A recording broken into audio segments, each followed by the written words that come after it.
రాష్ట్ర ప్రజలకి అట్లాగే దేశ ప్రజలందరికీ కూడా కొన్ని వాస్తవ పరిస్థితుల్ని తెలియచెప్పాలనేటువంటి ఆలోచనతోనే ఈరోజు నేను కానీ శ్రీధర్ బాబు గారు కానీ లేకపోతే శ్రీనివాస్ రెడ్డి గారు కానీ లేకపోతే మాతో కూర్చున్న ప్రభుత్వ విప్ గారు లక్ష్మణ్ గారు కానీ లేకపోతే వెంకట్ గారు కానీ లేకపోతే revenue principal secretary CCLA Naveen Mittal గారు కానీ మేమందరం కొన్ని విషయాల్ని స్పష్టంగా రాష్ట్ర ప్రజలకు తెలియచెప్పాలనేటువంటి ఆలోచనతోనే ఇక్కడ మీ ద్వారా ఈ సమావేశాన్ని ఏర్పాటు చేశాం. ఈరోజు రాష్ట్ర వ్యాప్తంగా కంచె గచ్చిబౌలిలోని 400 ఎకరాలకు సంబంధించినటువంటి అంశం పైన పెద్ద ఎత్తున చర్చ జరుగుతాం. సోషల్ మీడియాలో సర్వే నెంబర్ 25లోని కంచె గచ్చిబౌలి 400 ఎకరాలకు సంబంధించి హైదరాబాద్ సెంట్రల్ యూనివర్సిటీ భూములు, ఆ భూముల్ని తెలంగాణ రాష్ట్ర ప్రభుత్వం యూనివర్సిటీ నుంచి గుంజుకొని దాన్ని రకరకాల ప్లాటింగ్ లాగా చేసి అమ్ముకోవటం కోసం ప్రయత్నం చేస్తా ఉంది అని పెద్ద ఎత్తున ప్రచారం జరుగుతూ ఉంది. సోషల్ మీడియాలో సర్క్యులేట్ కూడా చేస్తా ఉన్నారు. బట్ వాస్తవాలేంటో ప్రజలకు తెలియాలి. ఎస్, ఒకప్పుడు 2024 13/1/2024 వరకు ఈ 400 ఎకరాలు హైదరాబాద్ సెంట్రల్ యూనివర్సిటీతోనే ఆ రోజు ఉందని యూనివర్సిటీ వాళ్ళంతా కూడా భావించారు. కానీ 13/1/2024 నాడు ఆనాటి ఉమ్మడి ప్రభుత్వం తెలుగుదేశం ప్రభుత్వం ఈ భూమిని 400 ఎకరాల్ని యూనివర్సిటీ నుంచి తీసుకొని ఐఎంజీ భారత స్పోర్ట్స్ ఏదో తీసుకొని వస్తుందని ప్యాట్రా బిల్లీరావు లాంటి వాళ్ళని ఈ 400 ఎకరాలు ఇచ్చేశారు. ఎలా చేస్తే ఆ 400 ఎకరాలు అలాట్ చేస్తూ, సరే ఇది యూనివర్సిటీ ల్యాండ్ కదా మరి మాకేంటి అట్లిస్తే ఎట్లా అంటే, సరే ఆనాటి ప్రభుత్వం ఆ 400 ఎకరాలకి ఎక్స్చేంజ్ గా అంటే బదలాయింపుగా 397 ఎకరాలు 400 ఎకరాలకి ఎక్స్చేంజ్ గా బదలాయింపుగా ఆనాటి ప్రభుత్వం 397 ఎకరాలు అదే యూనివర్సిటీకి ఆనుకొని గోపన్పల్లికి అటుపక్కన రాష్ట్ర ప్రభుత్వం ఆ యూనివర్సిటీకి ఇవ్వటం జరిగింది. అంటే in exchange of this 400 acres 397 ఎకరాలు అంటే that is also nearing about 400 acres ఆనాడు యూనివర్సిటీకి ఒప్పజెప్పటం జరిగింది. దానికి సంబంధించిన ఆనాటి పంచనామా పేపర్లు కూడా, అంటే రాష్ట్ర ప్రభుత్వానికి సంబంధించిన అధికారులు, రెవెన్యూ అధికారులు, యూనివర్సిటీ అధికారులు కలిసి సంతకం పెట్టినటువంటి కాపీలకు సంబంధించిన సమాచారాన్ని, అంటే రాష్ట్ర ప్రభుత్వ రికార్డ్స్లోనే ఉంది,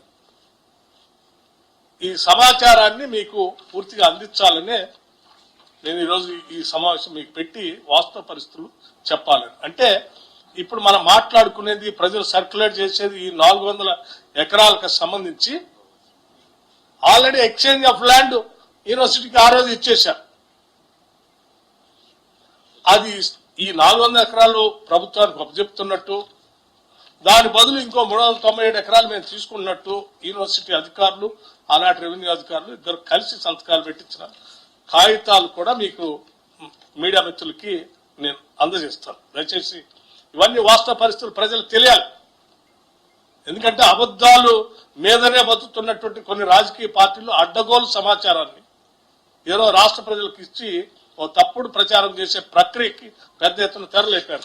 అంటే వేరే దొరక్క, అందుకే వాస్తవ పరిస్థితులు ఇవ్వాలని రికార్డు తీసుకుని వచ్చి చెప్తారు. పాపం తెలియనటువంటి వాళ్ళు చాలా మంది ఇది నిజమైన అనుకొని యూనివర్సిటీకి సంబంధించిన భూమిని రాష్ట్ర ప్రభుత్వం గుంజేసుకుందేమో, దానిపైన చేస్తుందేమో, లేకపోతే ప్లాటింగ్ చేసి అమ్ముకోవడానికి ప్రయత్నం చేస్తుంది అనుకున్నారు. కాదు, రాష్ట్ర ప్రభుత్వం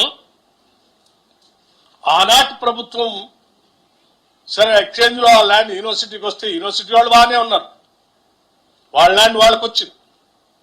కానీ ఈ 400 ఎకరాలు ఎక్కడ పోయింది? ప్యాట్రా బిల్లీరావు అనేటువంటి ఐఎంజీ భారత్ అని ఒక ఫ్రాడ్ కంపెనీకి పోయింది. అరే ఇది రాష్ట్ర ప్రజల ఆస్తి సొమ్ము కదా, ఈ ఆస్తి ప్రజలకే ఉండాలి, రాష్ట్రాలకే ఉండాలి కదా అని ఆ తర్వాత వచ్చినటువంటి కాంగ్రెస్ ప్రభుత్వం రాజశేఖర రెడ్డి గారి నాయకత్వంలో ఈ అలాట్మెంట్ ప్రైవేటు వ్యక్తులకు అలాట్ చేసినటువంటి భూమి రాష్ట్ర సొమ్ము, రాష్ట్ర ఆస్తి, ఈ ప్రజలకే ఉండాలి. ఇది అటువంటి ప్యాట్రా బిల్లీరావు లాంటి ఐఎంజీ భారత్ స్పోర్ట్స్ లో పోతే ఎట్లా అని వారు 21/11/2006 నాడు ఆనాటి కాంగ్రెస్ ప్రభుత్వం దీన్ని క్యాన్సిల్ చేసింది.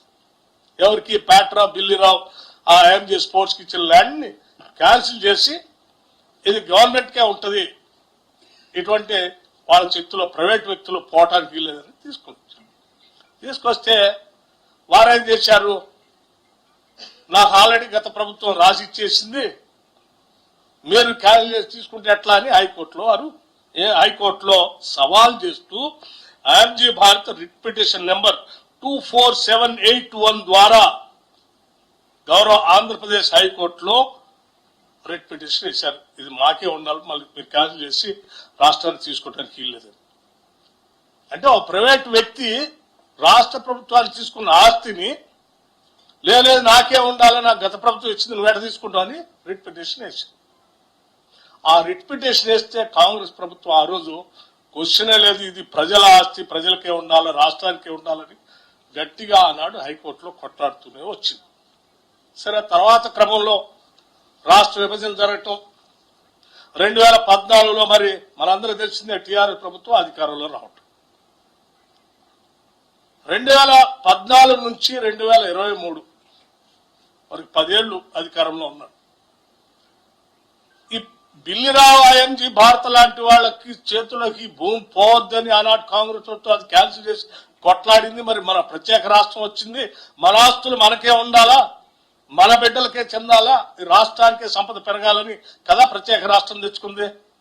మరి దానిపైన ఈ 10 ఏళ్లు అధికారంలోకి వచ్చిన టీఆర్ఎస్ ప్రభుత్వం గట్టిగా కొట్లాడి ఆ భూమిని తెచ్చుకోకపోగా గాలికి వదిలేసింది.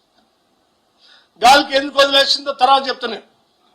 అది ప్రైవేట్ వ్యక్తుల చేతుల్లోనే ఉంటే, ఈ ప్రభుత్వానికి రాకుండా ఉంటే ఆ ప్రైవేట్ వ్యక్తుల చేతుల్లో నుంచి ఇంకో రకంగా ఎట్లా చేసుకోవచ్చో సరే రకరకాలైనటువంటి ఆలోచనలు ఉండి దాని మీద గట్టి కొట్లాడలేదు.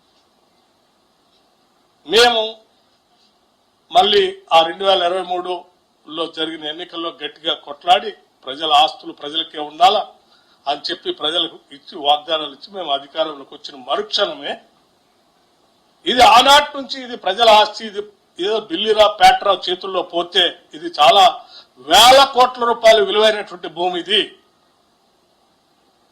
వాళ్ళకే వదిలేయకూడదు, మనం గట్టి కొట్లాడాల్సిందే, ఇది ఏదో రకంగా రాష్ట్రాన్ని తేవాల్సిందే అని చెప్పి రాష్ట్ర ముఖ్యమంత్రి రేవంత్ రెడ్డి గారి నాయకత్వంలో ఈ రాష్ట్ర కేబినెట్ గట్టిగా నిర్ణయం తీసుకొని ఎట్టి పరిస్థితుల్లో ఇంచి భూమిని కూడా వదిలిపెట్టడానికి లేదు, ఇది ప్రజలకే చెందాలని చెప్పి హైకోర్టులో కొట్లాడి దీనిపైన కేసు గెలిచి ఆ భూమిని అంతా రాష్ట్రానికి తీసుకొచ్చారు. SLP నెంబర్ 9265/2024 dismissed on 3/5/2024 అంటే ఆ ప్యాట్రా బిల్లీరావు వేసిన దానిపైన గట్టి కొట్లాడి మంచి అడ్వకేట్ను పెట్టి ఎట్టి పరిస్థితుల్లో దీన్ని రావాలని చెప్పి పోరాటం చేసి తీసుకొచ్చి వేల కోట్ల విలువైన భూమిని రాష్ట్ర ప్రభుత్వాన్ని తీసుకొచ్చి ఒక సక్సెస్ ఈ ప్రజలకు అందించడం కోసం వేల కోట్ల విలువైన భూమిని రాష్ట్ర ప్రభుత్వం తీసుకొచ్చింది. ఓ రకంగా ప్రైవేటు వ్యక్తి చేతిలో వేల కోట్లు పోతున్న ఆస్తిని కాపాడి 10 ఏళ్లు పట్టించుకోకుండా వాడు గాలికి వదిలేస్తే కూడా మేము రాగానే కొట్లాడి తీసుకొచ్చి ప్రజలకే చెందేటట్టుగా చేసి ఈ ప్రభుత్వ ఖజానాకు తీసుకొచ్చి ఏం చేశాం?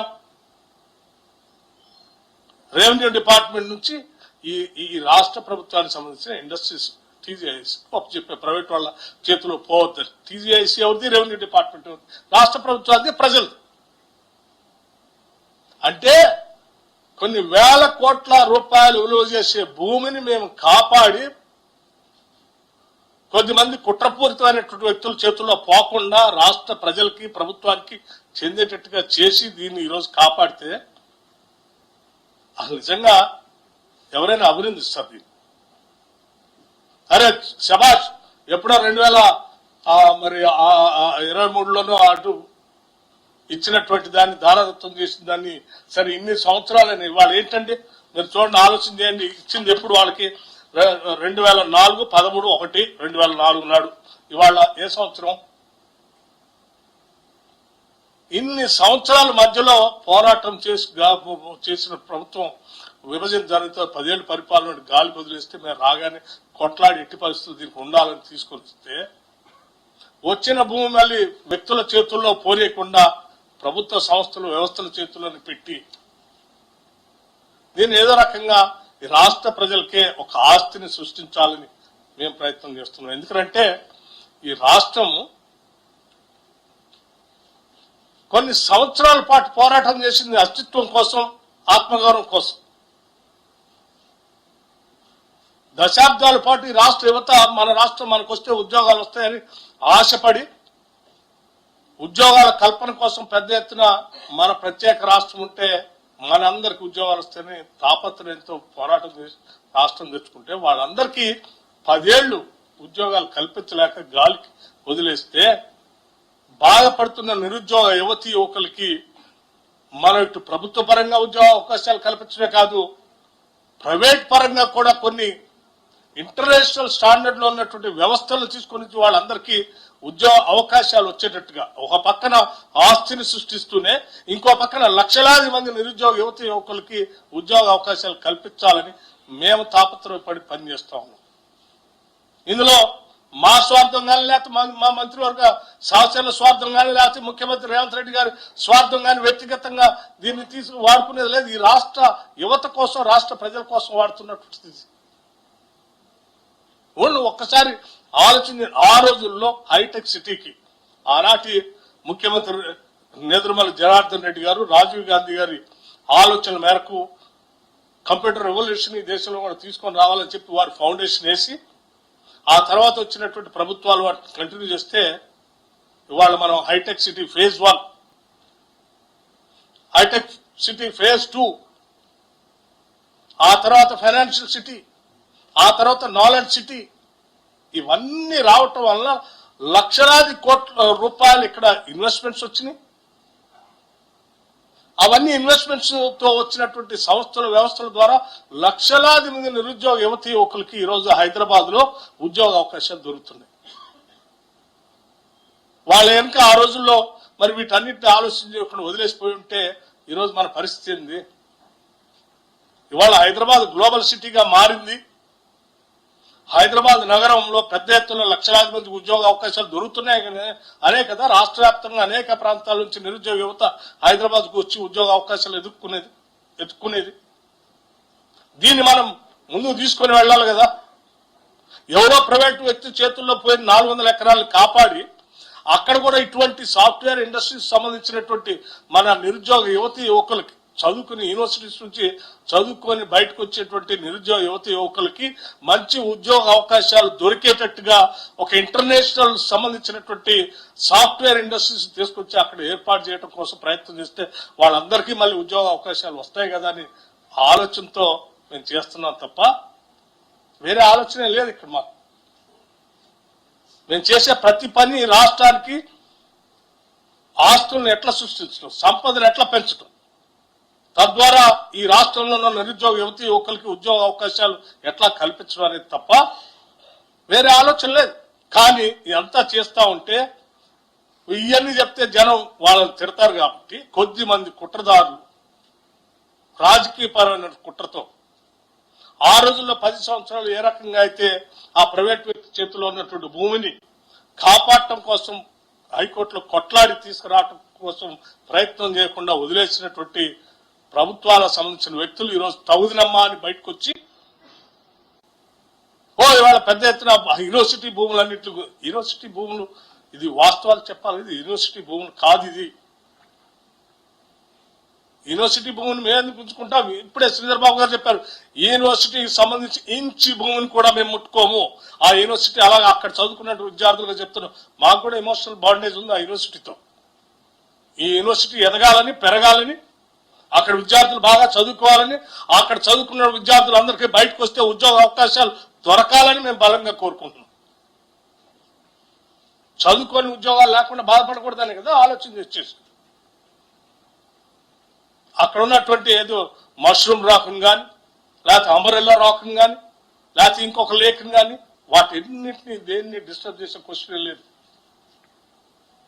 వి బిలీవ్ స్ట్రాంగ్లీ ఎకలాజికల్ ఇంబ్యాలెన్స్ ఏం జరగనేయం. రాష్ట్రం హైదరాబాద్ నగరం పొల్యూషన్ ఫ్రీ నగరంగా ఉండాలి, ఇక్కడ ఉద్యోగ అవకాశాలు రావాలి, నగరం పెరగాలి, సంపద సృష్టించబడాలి. అలా సంపద సృష్టించబడితేనే రేపొద్దున ఈ రాష్ట్రంలో ఉన్నటువంటి నిరుపేద ప్రజలందరికీ కూడా సంక్షేమ కార్యక్రమాలకు కూడా మేము నిధులు వెచ్చించగలగాలి. ఇన్ని రకాలుగా ఆలోచన చేసి ఈరోజు రాష్ట్ర ప్రభుత్వం ముందుకు పోతుంది తప్ప ఈ సర్క్యులేషన్ ఇది సోషల్ మీడియాలో సర్క్యులేట్ చేసినట్టుగా యూనివర్సిటీ భూములు గుంజుకొని ఈ రాష్ట్ర ప్రభుత్వం అటువంటి పని చేయకపోదు కూడా. ఇది జరిగిన వాస్తవం. సో దయచేసి మిత్రులందరికీ నేను చెప్తాను, ఈనాడు గట్టిగా కొట్లాడి రాష్ట్ర ప్రజలందరి తరఫున ఈ 400 ఎకరాలని కాపాడి తీసుకొచ్చి ప్రజలకు అందిస్తున్నాం. లేకపోతే మేము కూడా అలాగే గాలికి వదిలేస్తుంటే ఈ 400 ఎకరాలు కొన్ని వేల కోట్ల రూపాయలు విలువ చేసేటువంటి భూములు అలాగే అన్యాక్రాంతం అయిపోయేది ప్రైవేట్ వ్యక్తుల చేతుల్లో పోయి వారితో మమేకమై కొద్దిమంది రాజకీయ కుట్రదారులు ఈరోజు పెద్ద ఎత్తున బయటకు వచ్చి మాట్లాడుతున్న వాళ్ళందరూ వాళ్ళు వీళ్ళు కలిసి లబ్ధి పొందేవాళ్ళు. కానీ ఆ కొద్దిమంది వ్యక్తులకి కోసం కాదు కదా ఈ వ్యవస్థ, రాష్ట్రం, సంస్థ, పాలన, ప్రభుత్వం ఉంది. ఈ ప్రభుత్వం, పాలన, సంస్థ, వ్యవస్థ, మా పరిపాలన అంతా కూడా ప్రజల కోసమే. కొద్దిమంది వ్యక్తుల కోసం మేము మా ఆస్తుల్ని, మా సంపదను తాకట్టు పెట్టాం, ఎవరి చేతుల్లోకి పోయాం. ఇది అంతిమంగా రాష్ట్ర ప్రజలకి చెందాలనేది మా అందరి ఆలోచన. ఇది రాష్ట్ర ప్రజల విజయం. 400 ఎకరాలు ఆనాడు వాళ్ళ చేతిలో పోయినటువంటి భూమి, 2004లో పోయినటువంటి భూమిని దశాబ్ద కాలం తర్వాత పైబడి మేము పోరాటం చేసి ఆ భూమిని తీసుకొచ్చి రాష్ట్ర ప్రజలకు అందించాం. ఇది రాష్ట్ర ప్రజల విజయం. ఇది యూనివర్సిటీకి సంబంధించిన భూమి యూనివర్సిటీకి ఆనాడు ఎక్స్చేంజ్ చేసి కాగితాలు మీకు అందరికి పంపిస్తాం, వారికే ఇచ్చాం, అది వారితోనే ఉంది. నేను మిత్రులందరూ ఒక విషయం, సరే మీ పేరేమన్నారు? సూరజ్ గారు ఏ పేపరు? Tea news. సరే, నేను ఇప్పటివరకు మీ అందరి ద్వారా రాష్ట్ర ప్రజలకి, చాలా మంది వ్యక్తులకి రాష్ట్ర ప్రయోజనాలు కాపాడాలని, ఆస్తులు ప్రజలకే ఉండాలని కోరుకునే వాళ్ళందరికీ కొన్ని వాస్తవ విషయాలు చెప్పాలనే ఆలోచనతోనే ఈ ఆస్తిని ఏ రకంగా ప్రైవేట్ వ్యక్తుల చేతుల్లో పోకుండా మేము కాపాడాము, రాష్ట్రానికి అందించాము, ప్రజలకు చెందేటట్టుగా చేశాము, వాస్తవాలతో సహా కాగితాలతో సహా మీకు ఇచ్చాం. ఒక తప్పుడు ప్రచారం యూనివర్సిటీ ల్యాండ్ని మేము తీసుకున్నాము, మేము తీసుకోలేదని చెప్పడం కోసం ఈ ఎవిడెన్స్ కూడా మీకు అందిస్తున్నాం. In exchange of this land, అక్కడ ఇచ్చిన ల్యాండ్ సంబంధించిన సమాచారం కూడా ఇందులో ఉంది, అది కూడా ఇస్తా ఉన్నాం. సో దయచేసి మీ ద్వారా, విఘ్నులైన మీ ద్వారా రాష్ట్ర ప్రజలకు తెలియాలి, దేశానికి కూడా తెలియాలి. నేను మీ అందరూ రిక్వెస్ట్ చేస్తున్నా, కొట్లాడి కొద్దిమంది ప్రైవేట్ వ్యక్తుల చేతుల్లో పోయే వేల కోట్ల ఆస్తిని ఈ రాష్ట్ర ప్రభుత్వం ప్రజల కోసం పోరాటం చేసి తీసుకొచ్చింది అనేటువంటి కనీస వాస్తవ విషయాలను మీరు ప్రజలకు తెలియదు. అమ్మా ఏది నేను మాట్లాడిన తర్వాత మళ్ళీ మీ క్వశ్చన్ లేదంటే నేను మిగతా క్లారిఫై చేస్తాను. సో నేను మీ అందరికీ ఒకటే రిక్వెస్ట్ చేస్తున్నాం, మీరందరూ కూడా చాలా మంది నిరుద్యోగ యువతి యువకుల కోసం పెద్ద ఎత్తున ఈ హైదరాబాద్ నగరంలో ఉద్యోగ అవకాశాలు రావాలని మీరు కూడా కోరుకుంటున్నారు. వాళ్ళందరి తరఫున మీరు కూడా పోరాటం చేశారు. భవిష్యత్తులో వాళ్ళందరికీ మంచి ఉద్యోగ అవకాశాలు వచ్చే విధంగా రాష్ట్ర ప్రభుత్వం చేస్తున్నటువంటి ఈ కార్యక్రమాలు వాస్తవ విషయాలు ప్రజల దగ్గర తీసుకువెళ్లవలసింది విజ్ఞప్తి చేస్తా ఉన్నాం.